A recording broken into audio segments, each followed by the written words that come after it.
and also questions around what sort of influence he will have moving forward too. I mean, the purpose of the Quad, of course, is to sort of work against the tensions that China puts forward. How do you foresee China and the US relationship moving forward now?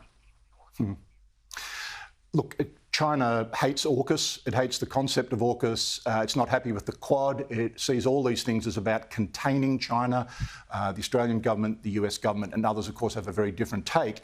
But it is clearly in part about being able to confront China if China overreaches in certain environments.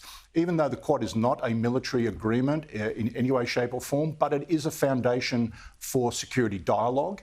And when it comes to AUKUS, clearly the technology transfers are a significant needle shifter, if and when they arrive, will shift the needle on the strategic balance in our part of the world. I think the US and China will work out their own dynamic. I think President Trump has his own way of dealing with leaders like Xi Jinping. Watch this space.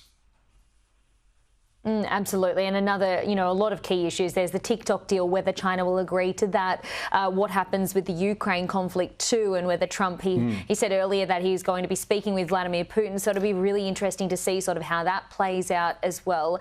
We do have to wrap things up. I mean, we could keep talking about Trump for a very long time. There's a lot to unpack already. But I would like to get your thoughts on a really important issue that's happening here in Australia and the disturbing rise in anti-Semitism since the October 7 attacks and potential now for foreign actors to be potentially involved in these attacks.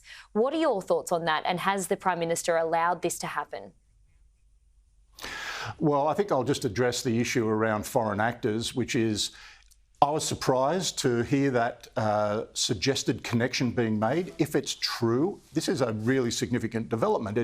The implication is that either a foreign non-state actor, like a terrorist organisation, or a state actor that is hostile to Australia and or Israel is actively intervening inside the Australian community, leading to violence. I mean, it couldn't get much more serious as an allegation.